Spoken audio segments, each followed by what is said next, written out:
क्या विडंबना है हमारे देश की। हम हर एक जगह मां को देख लेते हैं, चाहे नदियों की, पशुओं की, भारत माता की बात कर लो, चाहे मिट्टी की बातें कर लो, हर जगह मां देख लेते हैं, परंतु मां नहीं देख पाते हर एक उस बहन बेटी के अंदर जिसके ऊपर अत्याचार होते हैं। तो वो बहन बेटियां किसके ऊपर विश्वास करें? क्या उस न्याय व्यवस्था के ऊपर विश्वास किया जाए?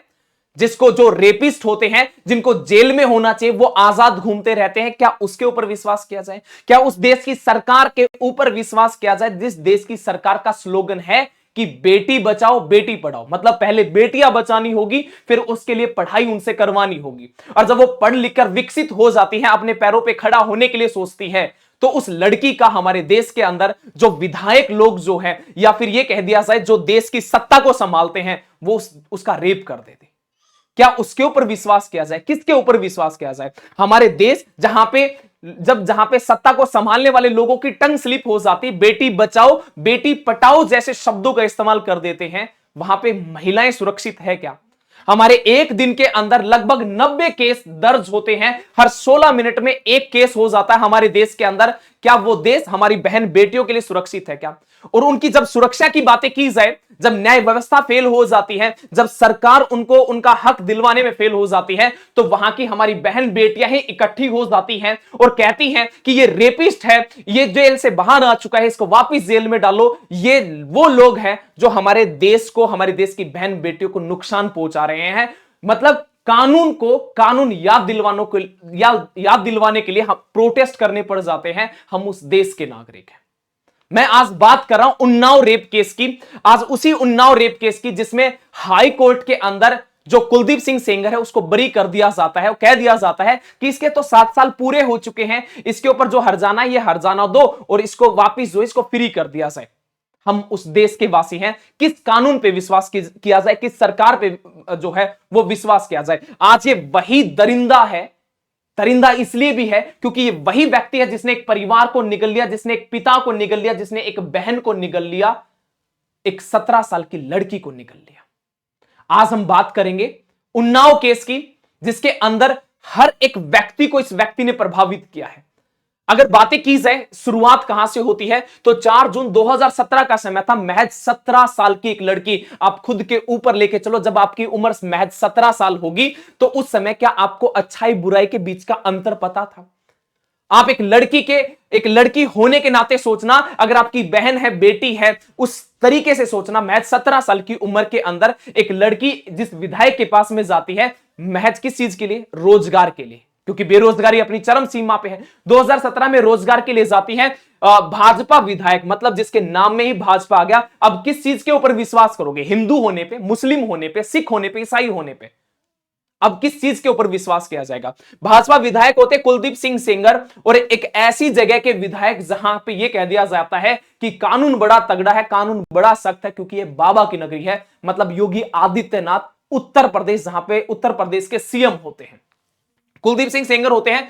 उस लड़की के साथ में जिसकी उम्र महज 17 वर्ष थी, गैंग रेप करने का उसके ऊपर आरोप लगाने का काम किया जाता है। आरोप लगाया भी, सिद्ध भी होता है कि हां इसने जो है गैंग रेप किया है उस लड़की के साथ में।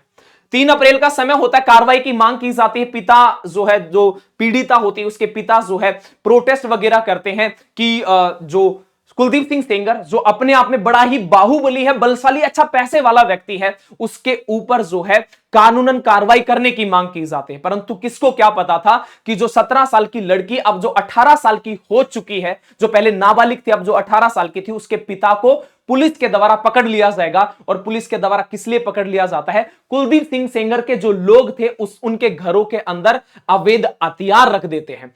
उस पिता को पकड़ लिया जाता है, बुरी तरह से पीटा जाता है। पीटने के बाद में 3 अप्रैल के बाद में 9 अप्रैल को उसके पिता की मौत हो जाती। अब यह सोचो कितना पीटा होगा, 6 दिन के अंदर दर्दनाक मौत हो जाती है, वो भी जेल के अंदर। पिता चला गया, लड़की के साथ रेप हो गया, परंतु उस लड़की ने हिम्मत नहीं हारी। उस लड़की ने जो सीएम जो है योगी आदित्यनाथ है, उसका जो जहां पे वो रहते हैं, पीड़िता ने मुख्यमंत्री योगी आदित्यनाथ का जो आवास था उसके बाहर न्याय की गुहार लगाते हुए अपने शरीर को मिटाने की कोशिश की, आत्मदाह करने की कोशिश की, क्योंकि जरूरी था। जरूरी इसलिए भी था, पिता की मौत हो चुकी है, खुद का जो एक अगर अस्तित्व की बातें की जाए, वो अस्तित्व खत्म हो चुका है, तो इसके अलावा इसके पास में कोई ऑप्शन भी नहीं था। इलाहाबाद हाईकोर्ट के पास में चीजें जाती हैं, कुलदीप सिंह सेंगर को गिरफ्तार कर लिया जाता है, सीबीआई को जांच सौंप दी जाती है और सीबीआई की जांच में पता चलता है कि ये सारे के सारे जो जितने भी कारनामे हैं इसी व्यक्ति के द्वारा किए गए थे। सबसे पहली लाइन में आपने एक शब्द देखा होगा कि विधायक जो है आपके पास में पुलिस कार्रवाई की मांग कर उनके पिता को सेंगर के समर्थकों ने पीटा। सबसे बड़े लोग ये जाहिल लोग हैं जिनको मैं वास्तविकता में अगर कहूं ना, इनके ना तो बहन मिलेगी, इनको ना मां मिलेगी इनके घर में, ना इनके घर में इनकी कोई पत्नी होगी। जिस लड़की के साथ में अगर रेप होता है और उसके समर्थक उस व्यक्ति के, जो कुलदीप सिंह सेंगर के व्यक्ति के जो समर्थक थे, अगर किसी पिता को पीट रहे हैं तो क्या इन व्यक्तियों के अंदर कुछ था? नहीं, ये वही 2 कौड़ी के व्यक्ति होंगे जिन्होंने चंद पैसों के लिए या फिर किसी की सपोर्ट को पाने के लिए किसी पिता को मार दिया। बस दिक्कत इस बात की थी, वो लड़की किसी परिवार की थी, किसी दूसरे परिवार की थी। अगर इन समर्थकों में से अगर किसी की लड़की होती ना, तो दुख दर्द को जानते, हर एक चीज को भली भांति समझ पाते कि क्या ही तो दर्द होता है। सीबीआई हर एक चीज को जो है हर एक चीज को जांच परख लेती है और जांच परख लेने के बाद में जो कुलदीप सिंह सेंगर जो था उसको जो है आजीवन कारावास की जो है सजा भी सुना दी जाती है। सबसे बड़ी बात यहां पे ये आएगी, 17 जुलाई को पीड़िता और उसके परिवार ने चीफ जस्टिस को एक खत लिखा जाता है और खत में यह लिखा जाता है कि उनके परिवार को जो है, सेंगर जो परिवार है, कुलदीप सिंह सेंगर जो है, उनके परिवार को खत्म करने के लिए रणनीतियां बुन रहा है। अब जब बार बार में आप टॉर्चर होगे तो आपको पता चल जाएगा कुछ ना कुछ हरकतें करने वाला है। 17 जुलाई को पीड़िता खत लिखती है और उसका परिवार लिखता है और 28 जुलाई को तेज रफ्तार ट्रक, एक ऐसा ट्रक जिसके ऊपर कोई नंबर प्लेट नहीं थी, कुछ भी नहीं था, जो पीड़िता जो थी, जो लड़की थी, उनका वकील और उसकी 2 बुआ जो है ना कोर्ट में जा रही थी, उस समय ट्रक के द्वारा, पूरा फिल्मी सीन, उस समय ट्रक के द्वारा उस पीड़िता की गाड़ी को टक्कर मार दी जाती है जिसमें उसकी 2 बुआओं की मौत हो जाती है। लड़की बच जाती है, वकील साहब बच जाते हैं, परंतु दिक्कत क्या, 2 महिलाओं की मौत हो जाती है। पहले पिता गया, अब दो बुआएं गई, तो मतलब घर तो बिल्कुल ही खत्म हो गया ना। बस किस चीज के लिए? ताकि न्याय मिले, इंसाफ हो, कानून क्या है इस चीज का पता चले। चीजें दिन प्रतिदिन समय बीतता चला जाता है और ऐसा समय बीतता चलता है कि हाल ही के दिनों में अगर बातें की जाए, दिल्ली हाई कोर्ट ने यह कह दिया गया, सेंगर की आजीवन कारावास सजा को निलंबित कर दिया जाता है। जो आजीवन कारावास थी उसको अब खत्म कर दिया जाए, कुछ शर्तों पर जमानत दे दी जाती है। जिसने इतनी हत्याएं कर दी, सारा का सारा सिस्टम रच दिया उसने, उसको अब फ्री छोड़ दिया जाए। क्या था, बोला कि है ना 2017 में विधायक की हैसियत से पोक्सो अधिनियम के धारा 5 लागू नहीं होती है, तो इसकी न्यूनतम जो सजा होगी वो 7 साल होगी और 7 साल तो इसने काट लिए हैं। और दूसरी बातें, इसके ऊपर है 15 लाख रुपए का व्यक्तिगत बॉन्ड भरवा दिया जाएगा और जो लड़की जहां से है ना, उसके घर से लगभग 5 किलोमीटर की दूरी तक वो विधायक वहां पे नहीं जाएगा। मतलब यह है हमारे देश की न्याय पॉलिसी। यह है उस व्यक्ति का जिक्र जिसने एक परिवार को खत्म कर दिया, एक बहन बेटियों की इज्जत के साथ में पूरा खिलवाड़ कर दिया और बस पैसों की गर्मी, या फिर यह कह दिया जाए उस क्षेत्र का बाहुबली होने के साथ साथ में, भाजपा सरकार में होने के साथ साथ में छूट जाता है।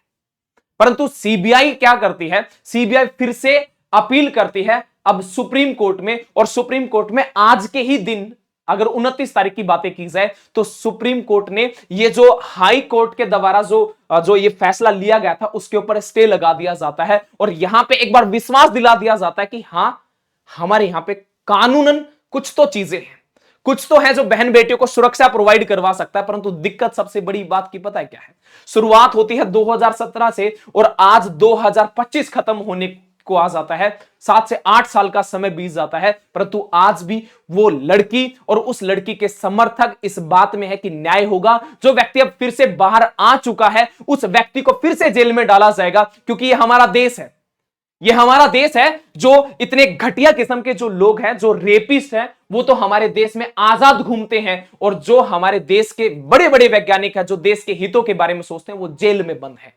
तो किसके ऊपर विश्वास किया जाए? क्या देश की सरकार के ऊपर, देश के न्याय व्यवस्था के ऊपर? आप लोगों की क्या राय है कमेंट बॉक्स में जरूर लिखना, क्योंकि बहन बेटियां सबकी होती है, हमें भी जन्म देने वाली भी बहन बेटियां हैं और जो हमारा भरण पोषण करती है वो भी किसी न किसी की बहन बेटियां है। 17 साल की उम्र से लेकर आज तक वो प्रताड़ित है, उसको उस पीड़िता के बारे में सोचकर, अपने चीजों को, अपने जहन में सारी चीजों को सोच के कमेंट बॉक्स में लिखना, हमारे देश में क्या सुरक्षित है, किसके ऊपर विश्वास किया जाए, न्याय के ऊपर या सरकार के ऊपर? जय हिंद, जय भारत।